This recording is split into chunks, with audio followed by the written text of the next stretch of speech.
대세 상승장 기간 동안에 잘 유지를 하다가 엑시트를 하는 전략이 가장 중요한 거죠. 이 흐름들이 이어져서 그 구간 때 정점을 찍고 내려왔던 사이클이 있다는 거죠. 올해 말부터는 일단 시장을 약간 더 보수적인 관점으로 보시면 좋을 것 같아요. MVRV와 MVRVG 이 두 가지 지표를 그래도 가장 많이 신뢰를 하고 있는데 적중률이 가장 그래도 좀 높았던 부분들이거든요. 지금까지 지난 저점에서는 3.7 정도까지는 갔거든요. MVRV가. 그래서 3부터는 이때 팔아라 이거보다는 기간과 이걸 겹쳐서 한번 확인해 보면서 일정 부분 매도에 들어가는 전략들을 고민을 해보는 거죠. 그때부터 반감기 기점으로 해서 한 2배 정도 되는 금액 2억 내외 요 세 가지가 좀 겹치는 구간들부터는 약간씩 매도를 좀 들어가는 게 좋을 것 같습니다.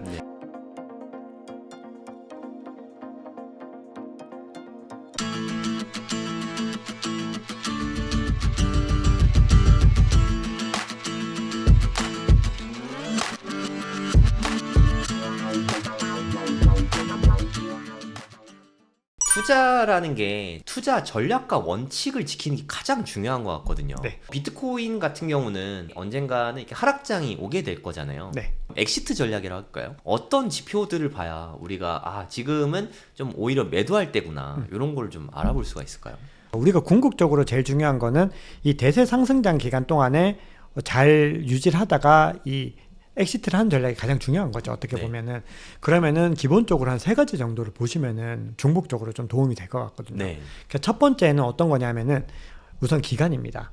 기간을 좀 보셔야 되는데 우리가 과거 반감기 이후에 어떤 사이클로 봤을 때 1년에서 1년 5개월 정도 존속됐던 기간들이 있죠. 계속해서 이 흐름들이 이어져서 그 구간 때 정점을 찍고 내려왔던 사이클이 있다는 거죠.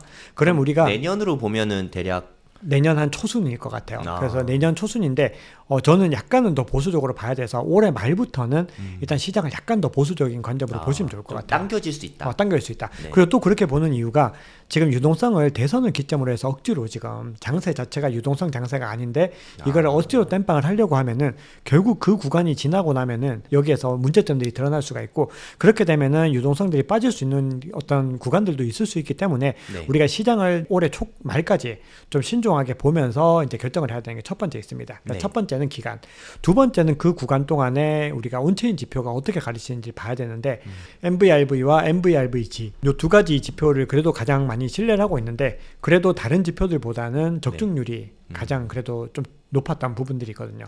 MVRV 기준으로 몇 정도? 대략 3 정도로 보고 3 있습니다. 정도요? 대략 3 정도 넘어가는 걸 보고 있고 그리고 퓨얼 멀티플이라고 해서 채산성 지표도 있거든요. 그러니까 채굴자들의 채산성이 1년 동안의 채산성과 비교했을 때 지금 시점에 어느 정도인가를 보는 지표인데 그것도 대략 3 정도를 보통 보고 있는데 그 구간들이 넘어가는지를 한번 보면 좋습니다. 그래서 기본적으로 뭐 2.7, 2.8 정도 되면은 위험한 어떤 시그널들, 그러니까 위험하다기보다는 약간 더 시장을 좀 신중하게 봐야 되는 거죠. 근데 우리가 지금까지 지난 저점에서는 3.7 정도까지는 갔거든요. MVRV가. 그래서 3부터는 이때 팔아라 이거보다는 기간과 이걸 겹쳐서 한번 확인해 보면서 일정 부분 매도에 들어가는 전략들을 고민을 해보는 거죠. 그때부터. 조금씩은 덜어내도 될 것 같아요. 그때부터는 조금씩 사실은 약간씩은 덜어내도 됩니다. 그리고 이제 마지막 세 번째가 목표 가격인데요. 이 가격 구간들이 저는 이제 많은 분들이 어느 정도 기대하시는지는 투자자들마다 다르다 보니까 제가 뭐 어떤 정도에서 팔라 이렇게 말씀드리기 어렵지만 대략적으로 제가 생각하고 있는 거는 한 2배, 그러니까 반감기 기점으로 해서 한 2배 정도 되는 금액 정도라고 1억 8천에서 보면은 2억 정도 2억 내외 정도 구간에서부터는 약간은 또 중복적으로 앞서 두 개와 더불어서 생각을 해보면은 요 세 가지가 좀 겹치는 구간들부터는 약간씩 매도를 좀 들어가는 게 좋을 것 같습니다. 그러다가 이제 정점을 찍고 만약에 내려온다, 그러면 여기서부터 어느 정도 빠지는지 좀 봐야 되는데 만약에 뭐 한 20% 이 정도 빠진다, 그러면은 요거는 조정이 아닐 수도 있겠다. 왜냐하면 이미 MVRV와 기관과 목표 가격 구간들이 이미 일정 부분 정점에 가까운 시그널들을 보였는데 가격이 하락한다라고 했을 때는 마이너스 20%나 뭐 마이너스 25% 이렇게 간다라고 하면은 좀 조심해야 될 부분들일 것 같아요. 그래서 그때부터는 조금 더 적극적으로 매도를 해야 될 수 있겠다라고 생각을 합니다. 요즘에는 투자하기가 너무 쉬운 게 그냥 박 작가의 크립토 연구소 맨날 듣다가 MVRV 3 넘었습니다 하면 이제 조금씩 덜어냈으면 조금 덜어내구나. 네, 제가 그거는 시황에서 뭐 아주 빠르게 좀 전해드리려고 하고 있습니다. 그러면 다시 정리를 해보면 세 가지 요소가 있다. 기간은 대체로 반감기 이후에 한 1년 정도 보는데 이번엔 좀 빨라질 수 있으니까 올 연말에서 내년 초 정도로 봐라. 두 번째는 뭐 MVRV 3 이상이면 좀 매도를 염두하고 채산성 지표도 그 정도로 같이 보자. 생각하면 되고, 세 번째는 목표 가격. 지금 대비 한 2배 정도. 한 2억 언저리쯤 되면은 매도를 좀 생각해보자. 이렇게 정리하면 되겠습니다. 네네, 딱 그 세 가지 맞습니다. 네, 그러면 요때가 되면은 이제 매도를 뭐 조금씩 하겠죠. 그리고 이런 질문이 좀 생뚱맞을 수도 있지만, 근데 우리나라가 부동산에서 자유로울 수는 없잖아요, 사실. 내년쯤에 비트코인을 일부 매도를 하고 그 돈으로 내년에 내 집 마련도 중요하니까 서울 부동산을 매수한다. 이런 전략은 어떻게 보세요? 일단은 저는 주변에 이제 비트코인으로 돈을 좀 더 많이 버신 분들이 있죠. 그런 분들은 팔고 건물을 좀 많이 사시긴 하더라고요. 부동산 전환에 대한 부분들을 다들 좀 가지고 있긴 하시더라고요. 근데 저는 이제 제 개인적으로는 저도 이제 부동산 투자를 해본 경험이 있고 그런 상황에서 이제 전체적으로 봤을 때는 이렇게 좀 고민하시면 좋을 것 같아요. 서울에 뭐 내 집이 없으신 분들은 저는 뭐 지금 구간에서 만약에 그렇게 하고 사는 거 저는 충분히 좋은 선택이라고 생각을 하거든요. 그냥 피터 린치가 그런 얘기를 했죠. 내 집부터 사라. 주식 투자자인 피터 린치도 첫 집 마련이 가장 좋은 투자다. 가장 중요하다고 했습니다. 그래서 우리가 그런 지점에서 봤을 때 여러 가지 삶의 어떤 방향성이나 어떤 그런 부분들 고려하면은 그것도 일정 부분 좋은 선택이라고 생각을 하는데 제 개인적인 지금 상황에서의 선택은 만약에 가격이 하락을 하면은 더 비트코인을 담을 것 같아요. 왜냐면 그 구간에서 이제 더 저점이 온다라는 거를 사이클상으로 이제 일정 부분 인지를 하고 있기 때문에 그렇게 되면 저는 그때 더 유의미하게 비트코인을 개인적으로는 많이 담을 것 같습니다. 그러니까 좀 이것도 좀 정리를 하면은 내가 집이 없다. 집이 꼭 필요하면은 집 매수하는 거는 그건 오케이. 하지만 단순 투자용이다. 집이 있지만 추가 매수하는 거는 좀 더 기다렸다가 비트코인을 더 담는 게 투자 면에선 좋다. 왜냐면은 이게 비트코인이 자산으로서 부동산도 좋은 자산이고 특히 서울 부동산은 좋은 자산이지만 희소성이라든지 아니면은 여러 가지 어떤 변동성도 그렇고 우리가 어떤 활력을 가지고서 계속해서 더 상승할 수 있는 동력적인 부분들을 생각을 해보면은 그래도 여전히 비트코인이 더 많이 좀 상방이 더 열려 있다고 생각을 하거든요. 그래서 우리가 부동산을 사는 것도 물론 좋지만 비트코인을 더 유의미하게 모아서 목돈을 더 마련하는 것들은 제가 어떤 미래를 설계하는데 더 지금 시점에서 좋다라고 생각을 하거든요. 그 금 ETF 같은 경우에 2004년 11월에 승인이 된 다음에 한 7년 동안 4-5배가 그냥 올랐잖아요. 금이 원래 이렇게 오르는 자산이 아닌데 그 ETF가 승인된 걸로 7년 동안 올렸단 말이에요. 비트코인도 큰 조정 없이 한 7, 8년 쭉 갈 수 있다. 이런 의견도 있더라고요. 저도 그런 관점으로 생각합니다.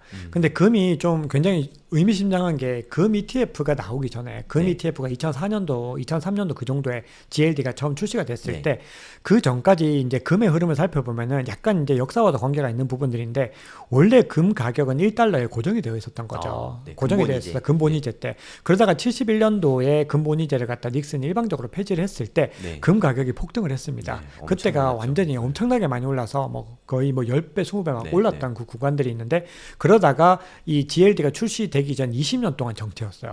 20년 동안 요지부동으로 반토막 났더라고요. 반토막 나고 그 이상도 나고 막 요지부동 하던 것이 GLD가 승인되자마자 날아갔거든요. 근데 그런 사례들만 봐도 지금 비트코인 현물 ETF가 지금 금 ETF 당시보다 지금 그 당시에 금이 상장될 당시보다 지금 어떻게 보면 비트코인의 시가총액도 더 낮은 상황들에서 우리가 더 많은 기관들의 어떤 유입을 갖다가 경험하고 있는 상황들이고 또 더 중요한 부분들은 저는 자산으로서의 어떤 가치라고 생각을 하는데 우리가 비트코인 같은 경우는 디지털 금 이걸 기본적인 내러티브로 깔고 있지만 여기에 더해서 변동성이 큰 어떻게 보면 S커브를 그리는 기술 자산으로서의 역할들도 강조가 되고 있는 거죠. 그래서 이 비트코인이 너무 신기한 자산이라는 건데 결국은 이 자산을 담는 이 기관들이 비트코인을 누군가는 인플레이션 해지를 위해서 우리는 금처럼 담을 거야가 있을 거고 누군가는 나스닥보다 더 핫한 주식으로 담을 수도 있는 거거든요. 그럼 이 두 가지가 합쳐졌을 때 금보다 저는 훨씬 더 파급력이 클 거라고 생각을 하거든요. 그러면은 만약에 이제 금과 같은 어떤 흐름들을 가져갔을 때 뭐 7, 8년이 안 되더라도 5년 정도만 잡더라도 저는 훨씬 더 많이 오를 수 있다고 생각을 하고 있거든요. 그러면 내년에 설사 하락이 좀 있더라도 그냥 매도 없이 그냥 전량을 그냥 풀로 그냥 다 가져가는 건 어떻게 생각하세요? 저는 그 관점도 저는 좋다고 생각을 합니다. 여유가 있으면. 여유가 있으면. 그러니까 이걸 가지고서 뭔가 활용을 해야 되는 분들이 모두가 똑같은 상황은 아닌 거니까. 그러니까 이 돈은 그냥 계속해서 이 비트코인을 잘 고이 모아놔도 아무런 타격이 없는 분들은 저는 뭐 복잡한 계산하기보다는 모아놓고 또 추가적인 흐름을 가지고서 계속해서 더 추가로 담는 거죠. 왜냐하면 만약에 조정을 깊이 경험하게 됐을 때.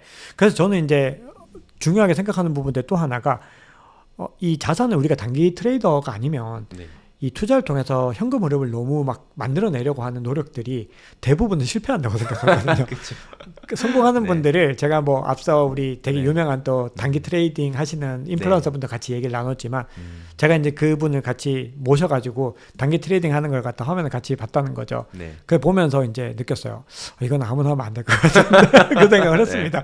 이거는 개인 투자자 그냥 따라할 수 있는 것도 아니었어요. 근데 물론 충분히 연습으로 가능할 수도 있지만 기본적으로 저는 모든 영역에서 사람마다 타고난 기질은 있다고 생각하거든요. 능력도 다르고 기질도 다르다. 그렇기 때문에 절대 다수의 사람들이 그런 기질을 갖추지 못하고 능력을 갖추지 못했는데 굳이 여기서 돈을 너무 막 벌려고 하기보다는 그냥 내가 잘하는 일로 사업을 하고 돈을 벌어들이고 그 돈들을 계속해서 이 비트코인에 담아둔다. 이 개념이 대부분의 개인 투자자들에게는 맞다고 생각을 합니다. 가장 쉬운 방법인데 가장 또 좋은 방법이잖아요. 네, 그게 가장 정직하기도 하고 실패할 가능성도 가장 적고 그렇게 생각합니다. 그러니까 우리가 저축을 다 원화로만 한다고 고정관념이 있을 뿐이지 저축을 비트코인으로 할 수 있는 거죠. 네, 비트코인으로 저축을 한다. 이 관점도 너무 좋은 관점이고요. 그리고 많은 분들이 이제 금투세랑 내년부터 이제 코인 가세되는 거 이 부분에 대해서 걱정을 너무 많이 하시더라고요. 그리고 어떤 분들은 또 이런 질문 하시더라고요. 내년부터 코인 가세하면 올해 연말에 다 팔아버려야 되는 거 아니냐. 이런 걸 또 질문하시더라고요. 어떻게 해야 되나요? 우선은 그 정부에서 그 올해 말에 다 판다 이거는 의미는 조금 없긴 합니다. 그게 왜냐하면은 어차피 법적으로 이제 우리가 정부에서도 아무리 암호화폐에 대해서 일을 안 하고 있지만 그래도 이 사람들이 시장의 교란을 일으킬 수 있는 요소들은 알고 있거든요. 그러니까 2024년 마지막에 거래한 그것들은 그걸 다 이제 소급해 주는 거예요. 그러니까 우리는 결국은 2024년 12월 31일까지 거래한 거는 우리가 세금이랑은 무관한 겁니다. 그러니까 이거는 그냥 다 소급해서 가장 높았던 가격으로 적용을 해주기 때문에 사실 알고 계신 분들은 굳이 뭐 그렇게 팔만한 동기는 없는 거죠. 아, 가장 높았던 가격으로 적용해줘요? 네, 그러니까 만약에 몰랐네요. 내가 이 옛날부터 사가지고 100만 원이 이게 쉽게 해서 100만 원이었다가 이게 마지막 우리 끝날 때 200만 원까지 올랐으면은 이 100만 원부터 적용하는 것이 아니라 여기서부터 적용을 하는 거니까 스타팅 포인트가 2025년 1월 1일부터 되는 거죠. 그러니까 우리가 거기에 대해서는 일단 뭐 근데 모르는 분들이 매도 물량을 낼 수는 있어요. 사실 그럴 수는 있는데 우리가 시장의 교란을 이제 고려를 해서 정부에서는 그렇게 하지 않겠다고 이미 방침을 발표했기 때문에 굳이 세금 때문에 연말에 팔 필요는 없네요. 팔 필요는 없는 거죠. 일단은 우리가 세금 관점에서 없는 건데 그럼에도 만약에 그런 것들에 대해서 인지가 좀 부족하시거나 이런 분들이 대규모 물량을 뭐 내놓을 분들도 분명히 있죠. 어떤 흐름들이 어떤 분위기라는 게 되게 무섭기 때문에 그래서 그런 부분들 일정 부분 고려해야 되지만 어쨌든 충분히 해결 가능한 부분이다. 이게 첫 번째고요. 두 번째 생각하고 있는 거는 지금 이제 금투세 폐지 관련해 가지고 지금 계속해서 얘기들이 이제 나오고 있는 부분들이 있는 거죠. 그래서 지금 어떤 방향으로 이제 결정이 될지가 모르겠지만 기본적으로 제가 최근에 저희 채널에 언론사 대표님이 나오셨는데 지금 정부의 어떤 움직임들을 봤을 때는 아무래도 이제 좀 유예를 할 것 같다라는 의견 쪽이 많이 무게가 실리고 좀 이렇게 됐으면 좋겠어요. 금투세도 좀 2년 유예 쪽이라도 폐지까지는 몰라도 2년만이라도 좀 밀어주지. 2년만 유예를 해주더라도 투자자 입장에서는 그러다 보니까 그러다 보니까 사람들이 금투세 얘기가 나오니까 결국은 이때 코인 과세 같이 할 거다라는 게 지배적인 관점인 거잖아요. 왜냐하면 이걸 하면서 코인 과세 안 할 만한 명분이 또 없으니까 정부는 어쨌든 명분을 만들어야 되는데 근데 이제 코인 과세에 대해 금투세에 대해서 이제 그렇게 유예를 할 수 있는 부분들이 생기면은 코인 과세도 유예될 가능성이 있다. 이렇게 말씀을 주셔가지고 올해 요거는 계속해서 제가 시황을 전해드리니까 연말까지 한번 상황들을 뭐 연말까지도 아니고 한 10월달 뭐 연말이네요. 그때까지 한번 상황을 보면서 뭐 조만간 뭐 어떤 식으로는 합의에 도출하긴 하겠죠. 이대로 그냥 말도 안 되게 250만 원 공제하고 그냥 가진 않을 것 같고 제가 생각해도. 그러니까 정부에서는 뭐 검투세 같은 경우는 뭐 5천만 원을 기준으로 하니까 왜 그렇게 난리를 치는가 뭐 그런 얘기들도 나오고 있는데 어제 뉴스 보니까 국내 주식에서 매도 물량이 엄청 많이 나왔다고 하긴 하더라고요. 검투세 때문일까요? 그러니까 그게 이유를 갖다 모르겠는데 국내 주식에서 매도세가 그렇게 나왔다는 얘기들이 뭔가 이게 약간 의미심장한 느낌이 좀 있더라고요. 근데 벌써부터 그런 움직임이 나오기엔 분명히 제한이 되는 부분들이 있는데 그래서 아마 이게 곧 좀 본격적으로 뭔가 장론화가 되지 않을까 좀 그렇게 생각을 하고 있습니다. 지금 코인 계좌 만드는 게 미성년자나 이렇게 법인은 불가능하잖아요. 그러면 주식 계좌를 통해서 이렇게 비트코인을 매수하고 싶은 사람들이 많을 것 같아요. 네. 물론 현물 ETF 매수하면 딱 좋은데 막아놨잖아요. 네. 그런 분들이 좀 마이크로 스트래티지나 아니면 뭐 더 웃긴 얘기지만 비트코인 선물 상품은 또 거래되니까 네. 이런 것들을 많이 물어보시더라고요. 네. 그런 거 투자하는 건 어떻게 생각하세요? 일단 선물 상품 투자에 대해서는 저는 막 되게 긍정적인 관점은 아닙니다. 아니고 네. 그리고 특히 지금 선물 레버리지 상품들도 있고 네. 그리고 현물 레버리지도 있죠. 그것도 다 거래가 지금 되고 있잖아요. 네. 몇 배. 근데 그런 것들은 우리가 기본적으로 역의 복리 효과라고 해서 네. 장기 투자했을 때는 원금이 계속 소실되는 효과가 네. 있는 거잖아요. 그래서 그런 상품들은 투자하는 것들을 저는 개인적으로 좀 권유는 하진 않습니다. TQQQ 같은 것도 마찬가지거든요. 사실. 네, 맞습니다. 레버리지 상품 다 똑같습니다. 마찬가지인데 네. 사람들 레버리지 상품 너무 좋아하시더라고. 그러니까 그거를 단기 대응을 잘 하실 수 있는 분들은 네. 유용하게 쓸 수 있는데 오해를 하시는 게 그거를 장기 보유하면 계속 3배씩 막 올라간다라고 오해를 하시는 분들이 계시더라고요. 근데 그거는 등락이 한 번 이렇게 크게 할 때마다 원금이 계속해서 줄어드는 녹는 거잖아요. 녹아내리는 거죠. 그래서 이걸 갖다가 시뮬레이션을 돌려봤더니 마이너스 20-30%씩 몇 번 요동을 쳤더니 원금이 49%가 나게 되더라고요. 네. 그래서 그런 시뮬레이션 결과들도 있는데 그러면은 그걸 투자하는 건 너무 위험한 거죠. 그러니까 TQQQ도 사실 그냥 QQQ는 정고점 훨씬 넘었잖아요. 네. 근데 TQQQ는 정고점 훨씬 아래거든요. 네, 그게 그런 효과인데 네. 제가 과거에 보던 이제 유튜브 채널 중에서 네. 미국 주식 하는 유튜브 채널에서 그걸 되게 띄웠어요. 얘기를 했었어요. 근데 네. 그분이 이제 영향력이 좀 있어서 라이브 할 때마다 사람들이 굉장히 많이 보는 채널이었거든요. 네. 근데 그때 이제 TQQQ를 얘기를 하셔가지고 저는 기본적으로 이거 말씀드렸지만 신뢰가 좀 많이 좀 네. 무너졌어요. 왜냐하면 아니 왜 이렇게 선물 상품을 선물 상품에서 레버리지. TQQQ 레버리지 3배짜리를 갖다가 여기서 지금 왜 이걸 얘기를 하는 건가라는 생각을 그때 되게 많이 했거든요. 네. 그러면서 결국 많은 패단이 됐는데 그 얘기 나오고 나서 거래량이 너무 많이 늘어나더라고요. 근데 거기에 대해서 어떤 주의사항을 갖다 너무 인지를 안 시켜주시는 거죠. 네, 네. 근데 그건 진짜 위험하다고 생각하거든요. 네. 그래서 확실한 거는 개인이 단기 대응을 잘 하시면 하시면 되는데 그게 아닌 분들은 투자해서는 안 되는 상품이다. 일단 그렇게 정리를 할 수 있을 것 같고 네. 마이크로 스트래티지 같은 경우는 현물 ETF 이후에는 프리미엄이 좀 많이 이제 줄어들고 있긴 한데 네. 그럼에도 지금 워낙에 이번에 어디지 S&P 500에도 편입된다 얘기도 MSCI. 있고. MSCI 맞아요. 네, 네. 그래서 그런 부분들을 보면서 이제 여전히 그래도 이 마이크로 스트래티지의 저력은 그래도 있겠구나라는 생각을 하면서 만약에 제한이 되실 때는 요걸 투자하시는 것도 저는 괜찮지 않을까 생각을 합니다. 저도 마이크로 스트래티지를 저희 법인 계좌가 있으니까 법인 계좌에서 일부 투자를 하고 있는데 이게 사실 프리미엄이 좀 많이 껴있어요. 네, 많이 아까 껴있습니다. 많이 빠졌다고 하셨지만 네. 그래도 한 7-80% 될 거예요. 제 네, 생각에. 여전히 정확하게 계산은 안 해봤는데 근데 장기 보유하기에는 좀 애매할 수 있지만 네. 우리가 비트코인 고점 근처에 좀 털어낼 거라면 그러니까 저는 전략을 이렇게 세우고 있거든요. 마이크로 스트래티지가 제가 평균 단가가 한 1100불, 1200불 될 거예요. 이게 만약에 2배가 된다. 그러면 50% 다 현금 회수를 하는 거예요. 네. 나머지 공짜잖아요. 맞습니다. 그 전략 네. 진짜 좋은 전략이죠. 그러면 그냥 알투도 그 전략이 되게 좋다고 생각하거든요. 그럼 끝까지 다 먹을 수 있잖아요, 사실. 그리고 올해는 되게 좋은 게 미국의 회계 기준이 바뀌었잖아요. 네. 그럼 이제까지는 비트코인 같은 게 평가 이익을 반영을 못 했는데 그리고 제가 알기로 2만 달러 미치로 알고 있거든요. MSTR의 그 비트코인 평균 매수 단가가. 네. 그게 나중에 지금 평가 이익이 한 6만 불 때만 가도 그게 한 200% 수익 갑자기 나는 거잖아요. 그게 내년도 회계장부에 반영이 될 거란 말이에요. 그렇죠. 네. 그럼 퍼가 뭐 0.몇 제 생각에 그러면 상당히 메리트가 있지 않을까요? 그렇죠. 저평가 측면에서는 엄청 메리트가 있고. 네. 자, 근데 이제 그 말씀 주셨던 부분들 중에서 제가 이제 말씀 안 드렸던 분 중에 그거 되게 중요한 것 같아요. 네. 지금 블록 같은 경우도 네, 본인들이 대차 대조표 이제 해서 반영을 하겠다라고 해서 본인들 매달마다 이제 수익이 나는 것들의 일정 부분들을 비트코인을 매입하겠다라고 지금 발표를 한 거죠. 네. 그래서 이런 변화들에서 결국은 제2의 마이크로 스트래티지가 계속해서 시장에서 등장할 거라고 생각을 하거든요. 네. 그래서 그런 부분들 고려를 했을 때는 기본적으로 마이크로 스트래티지의 경쟁력이 어느 정도까지 될지는 사실은 저는 조금 그 부분에 대해서는 의구심이 좀 있긴 한데 그럼에도 불구하고 뭐 일정 부분 이번 대세 상승장까지는 충분히 그 저력을 발휘하지 않을까 생각을 합니다. 그리고 결국 장기적으로는 계속해서 비트코인을 유입하는 기업들이 늘어날 거기 때문에 그 효과들도 뭐 계속해서 꾸준히 커져 나갈 수 있다라고 생각을 하는 거죠. 마이크로 스트래티지가 그런 면에서 큰 역할을 해준 것 같아요. 야, 비트코인 사, 기업 가치 올라,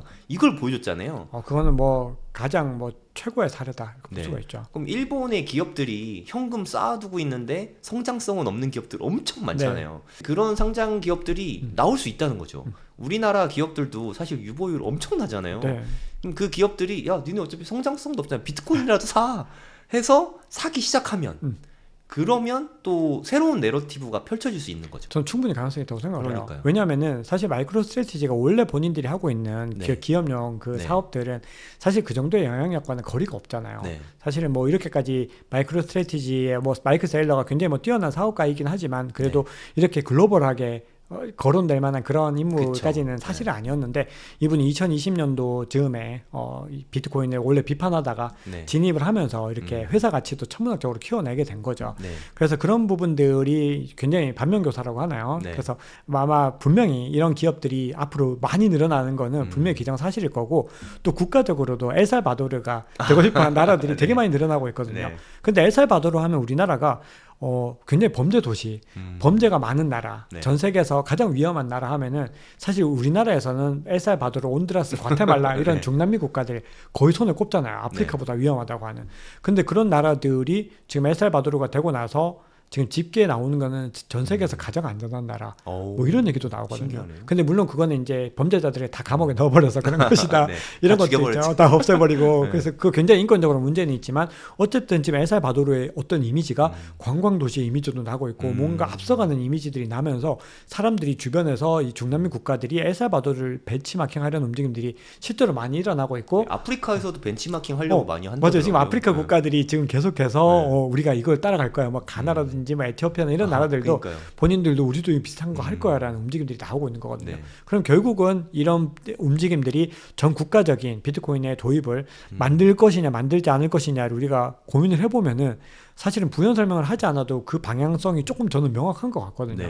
그래서 우리가 향후에는 이런 흐름들까지 포함이 된다. 그러면 비트코인 가격이 오를 만한 요소들이 너무 많지 않나 그렇게 생각을 합니다. 근데 저는 엘살바도르 비트코인 보유량 보고 좀 깜짝 놀랐는데 10,000개도 안 되더라고요. 네, 생각보다 너무 적어요. 몇천 개를. 이거 국가인데? 그러니까 그럼에도 그렇게까지 부각이 되고 그리고 최근에 기사가 나왔는데 어떤 기사가 나왔냐면 엘살바도르 비트코인 1개 추가로 이게 뉴스로 나올 얘기인가? 국가가 1개를 추가로 매입했다고? 개인도 아닌데 아니 박 작가님 비트코인 1개 추가하고 약간 이런 느낌이잖아요. 그러니까요. 그런 느낌으로. 그래서 그럼에도 불구하고 이 정도의 어떤 브랜딩 파급 효과가 있다는 거는 굉장히 좀 놀라운 일이죠. 근데 실제로 그럼에도 불구하고 아직까지는 국가 중에서는 엘살바도르가 그래도 순위권에 있어요. 왜냐하면 미국과 이제 미국, 중국 다음에 뭐 우크라이나 이런 몇 개 나라 빼고 나면은 이 엘살바도르, 조지아 같은 나라들이 그래도 국가적으로는 많이 가지고 있거든요. 그래서 그게 이제 부각이 되는데 앞으로는 이제 다른 나라들이 많이 들어올 거고 그리고 부탄 같은 경우는 국고펀드에서 본인들이 가지고 가겠다라는 거 얘기를 했고 채굴도 직접 하겠다고 해서 지금 채굴을 하고 있죠. 그래서 그런 움직임들이 지금 뭐 아무래도 존재감이 좀 적은 나라들이니까 사람들이 에이 하겠지만 이게 계속해서 이런 흐름들이 확산이 됐을 때 이 파급 효과가 어떨지를 고민해 보면은 시간을 두고 생각하면은 답이 더 명확해지는 거죠. 비트코인이 되게 재밌는 게요. 그러니까 뭐 한 7년 전 막 이럴 때 비트코인 막 2천만 원, 3천만 원 가고 막 이랬잖아요. 17년, 18년 이때. 그때, 사람들이 비트코인 뭐 나중엔 1억 갈 거야 막 이랬었잖아요. 사람들이 터무니없는 얘기다. 막 했는데 오래됐잖아요.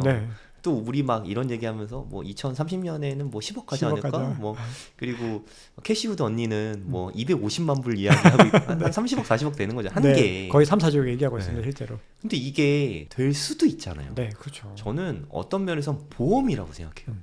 그렇게 될 수도 있으니까. 네, 충분히 될 수도 있다. 알 수는 없지만 그게 베스트 시나리오이긴 하지만 그럼에도 가능성이 없는 것이 아니다.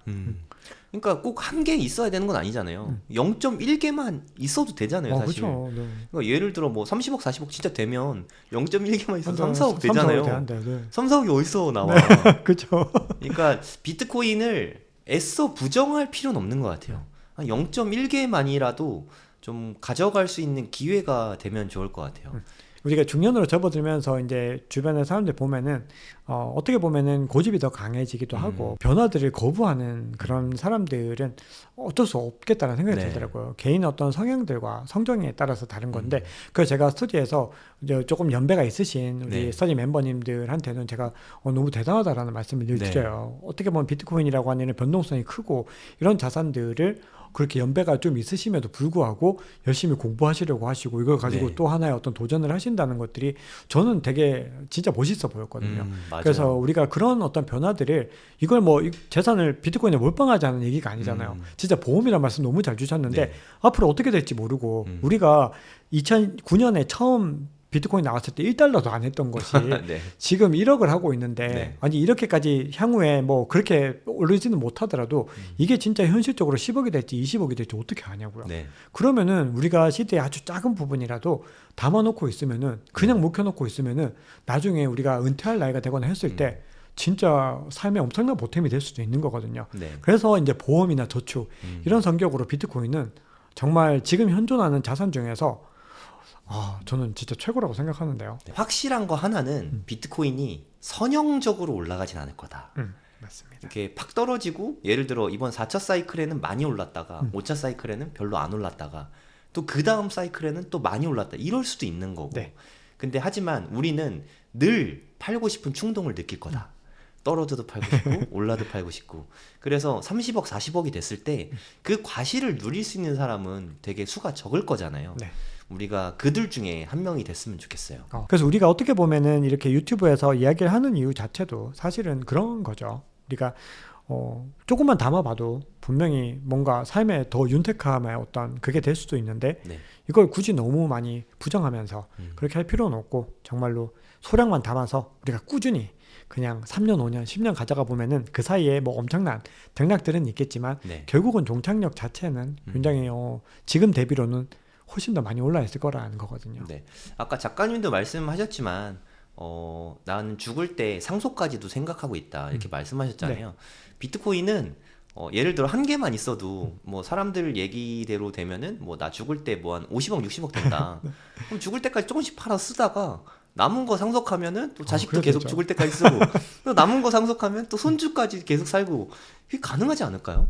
저는 이제 우리가 이제 그 먼 훗날을 갖다가 뭐 그렇게 확신할 수는 없겠지만 네. 저는 개인적으로 그렇게 생각합니다. 네. 왜냐하면 지금까지 보여준 비트코인의 어떤 증명한 이 가치들 그리고 지금 이게 만약에 기관들이 들어오지 않고 네. 만약에 아직까지도 개인들이 서로 주고 팔고 하는 이런 자산이었으면 사실은 그렇게까지 얘기하기가 힘들 수도 있는데 지금 이미 너무나 많은 500개 네. 이 기관들이 들어오는 이런 자산으로 자리를 잡은 이런 상황에서는 충분히 저는 가능성이 있다고 생각하거든요. 그래서 정말 대표님 말씀 공감합니다. 이렇게 예전에는 우리는 상속을 대부분 부동산 위주로 했잖아요. 네. 네, 제가 아는 분 부모님이 압구정에 빌딩이 있어요. 네. 그러니까 정확하게 말하면 신사동인데 로데오 거리에 빌딩이 있거든요. 근데 그거를 본인에게 상속을 해줘도 상속세를 낼 수가 없는 거야. 팔 수밖에 없는 거예요. 이게 부동산의 최대 단점이라고 생각하거든요. 부동산을 상속받으면 상속세를 내기 위해서 그 부동산을 팔아야 돼. 그게 좀 제일 안타깝거든요. 우리 제일 부러운 게 건물주 아들, 건물주 딸이잖아요. 네. 근데 막상 그걸 상속받으면 나는 그거 가질 수가 없는 게 현실이거든요. 네. 근데 비트코인은 이 시대에 건물주가 될 수 있는 거죠. 네. 예를 들면 그거는 뭐 일부 주고 야 상속을 반 떼도 나 죽을 때까지 먹고 살아. 그런 자산이 될 수도 있다는 거죠. 네. 그 시작이 아니 건물도 뭐 압구정동에 신사동에 제가 아까 말씀드린 그런 건물들도 한 20년 30년 전에는 뭐 1, 2억밖에 안 했거든요. 네. 그런 게 지금은 뭐 한 100억 단위로 되는 거잖아요. 그렇죠. 저는 비트코인도 마찬가지라고 생각합니다. 저도 그 말씀 진짜 격하게 공감하고 이게 결국은 이제 그런 부분들이 사람들이 이제 기대를 더 가지게 되는 것 같아요. 네. 어떻게 보면은 그런 마음으로 비트코인을 담고 있으면은 뭐 나중에 내가 회사에서 잘리더라도 비트코인을 먹여 살려줄 수도 있는 거죠. 네, 네. 그리고 나중에 이걸 진짜 팔아서 건물을 살 수도 있는 거고. 네. 그리고 우리가 요즘에 많이 나오는 비유가 1비트코인이 1 강남 아파트 이런 비유 많이 나오고 네. 있는데 저는 그 정도가 가능하지 않을까. 물론 그거는 뭐 어떤 분은 이러더라고요. 그 얘기는 강남 아파트가 1억이 된다는 의미인가요? 뭐 이런 얘기도 하는데 네. 저는 그 반대 상황으로 네. 죽은 정도까지만 가더라도 저는 비트코인을 투자할 만한 가치가 충분히 있다고 생각을 하고 그리고 우리가 좀 오해하시면 안 되는 게 스터디를 하기도 하고 이제 유튜브 운영을 해보면은 많은 분들이 네. 아무래도 이 비트코인의 변동성 특히 암호화폐 전체 알트코인까지 하면은 도파민을 막 굉장히 분출시킬 수밖에 없는 변동성을 가지고 있고 네. 큰 상승이 있다 보니까 5배, 10배도 애게 약간 이런 식으로 반응하는 분들이 맞아요. 계세요. 네. 근데 이게 막 하루아침에도 2배, 3배 뭐 왔다 갔다 하니까 그렇게 네. 될 수밖에 없는데 우리가 S&P 500에 투자했다고 생각을 해보면은 네. 이게 원금이 2배가 되는데 걸리는 시간이 몇 년 단위가 걸리는 거잖아요. 거의 뭐 한 10년 전에 투자해도 200%가 안 되더라고요. 200%가 안 되는 네. 거죠. 그 정도로 이제 본래 일반적인 자산들은 그런 속도인 거고 네. 만약에 이게 S&P 500이니까 또 그 정도지. 만약에 이거를 은행에 넣어놨다고 생각을 하면은 뭐 코스피나 뭐 그렇죠. 생각만 해도 사실 좀 네. 약간 소름 돋잖아요. 어떻게 네. 보면. 근데 비트코인에 투자를 했을 때 그럴 가능성이 지극히 낮다고 생각을 하거든요. 네. 그러니까 우리가 기대치를 너무 심하게 또 높이지 말고 음. 그냥 안전하게 네. 이번 대세 상승장에 한번 즐기고 나면은 이 금액들을 그냥 다 현금화도 좋지만 다시 비트코인에 넣어놨다가 비트코인을 축 묵혀놨다가 또 불장이 오면은 뭐 상황에 따라서 네, 일부 매도해서 네. 또 활용해보고 이런 네. 전략들도 저는 좋다고 생각하거든요. 그래서 비트코인은 결론적으로 계속해서 가지고 있어야 되는 자산이다. 네. 이렇게 보시면 될 것 같아요. 네. 너무 좋은 말씀 많이 해주셔서 네. 너무 감사드립니다. 너무 초청해 주셔서 너무 감사합니다. 박종환 작가님 모시고 이야기 나눠봤습니다. 감사합니다, 작가님. 네, 감사합니다. 네, 잠깐 광고 좀 하고 마무리하도록 하겠습니다. 네이버에다가 이게 돈이 먼저다라고 치시면 저희 카페가 나오거든요. 네, 여기 카페에 들어가시면 홈페이지 바로 가기가 나옵니다. 강의 3개가 런칭돼 있는데 관심 있는 분들은 신청해 주시면 됩니다. 일단은 코인 강의가 있고요. 네, 코인 강의 8기죠. 수강료는 10만 원이고요. 총 4주간의 수업입니다. 수업 4번에 10만 원이면 가성비 있는 수업이라고 생각하고요. 그러니까 요때 17일, 그리고 24일, 31일. 네, 17일 이미 지났죠. 네, 녹화본으로 수강이 가능합니다. 녹화본 수강 가능하시고요. 그리고 6월 7일이죠. 6월 7일 날은 라이브로 시황 플러스 뭐 그때 제가 관심 갖고 있는 뭐 알트 플러스 비트코인 시황 뭐 이런 거를 라이브로 설명을 해 드릴 예정입니다. 첫 번째 주에는 현물 비트코인이나 뭐 그냥 기타 코인들 현물을 어떻게 투자하면 되는지 그 부분에 대해서 배우고요. 두 번째 주차에는 차트 보는 법이랑 선물 투자하는 법 이런 부분에 대해서 배웁니다. 선물 투자는 되게 위험하니까 그냥 아무 생각 없이 하면 다 잃을 수 있거든요. 리스크 관리하면서 하는 게 가장 중요하다고 생각합니다. 세 번째 주차에는 바이낸스 사용법 이런 것들을 배우게 됩니다. 코인 강의 관심 있는 분들은 여기서 신청해 주시면 됩니다. 돈이 먼저다 사이트에서 더보기와 고정 댓글에 있으니까 보시고 신청해 주시면 돼요. 그리고 경매 요즘에 부동산 시장이 다시 조금씩 빛을 발하고 있는 것 같아요. 제 개인적인 바람으로는 내년까지 부동산 시장이 좀 떨어져 줬으면 좋겠는데 제 생각에는 그냥 횡보 정도 하게 될 것 같거든요. 경매센 기초 13기 경매는 좀 미리미리 배워두면 나중에 좀 쓸모가 많으니까 수강료는 15만 원입니다. 5월 16일, 23일, 30일 녹화 강의입니다. 권리 분석이라던가 뭐 어떻게 하면은 뭐 경매를 투자할 수 있을지 뭐 매우 상세하게 다 알려드리거든요. 3주차 때는 법인에 대해서 법인 투자하는 법 뭐 이런 거 법인의 장점 단점 이런 부분들을 상세하게 알려드리고 있고요. 이때는 2주에 걸쳐서 실제 경매 투자에 대해서 알려드립니다. 경매 투자 플러스 특수 물건 이런 부분들을 설명해 드리니까 관심 있는 분들은 배워보시면 좋을 것 같아요. 이거 완전 초보분들도 들을 수 있습니다. 부동산 하나도 모르는 분들도 얼마든지 수강이 가능하시니까 이것도 역시 더보기와 고정 댓글 통해서 신청해 주시면 되겠습니다. 마지막으로 청약 강의 수강료는 10만 원이고요. 5월 22일과 5월 29일에 2주에 걸쳐서 강의를 하는데요. 그러니까 22일 날 하는 강의는 실제로 내가 청약을 넣을 때 일반 분양이죠. 일반 분양이나 특공 어떻게 하는 게 당첨될 수 있는지 그 전략에 대해서 말씀을 드리고요. 그리고 이때는 분양권 투자에 대해서 말씀을 드립니다. 가점이 딸리신 분이나 뭐 주택이 2주택 이상 되면은 어차피 청약을 넣을 수가 없잖아요. 그런 분들은 분양권을 좀 관심 갖고 봐도 좋다고 생각하거든요. 저도 내년에는 분양권 시장에 좀 괜찮은 물건들이 많이 나올 것 같아서 내년에는 분양권을 좀 잘 들여다볼 생각입니다. 기초를 좀 배워야 이것도 가능하니까 마찬가지로 부동산에 대해서 전혀 모르는 초보자분들 대상이니까 그냥 부동산을 처음부터 공부하고 싶으신 분들은 신청해 주시면 되겠습니다.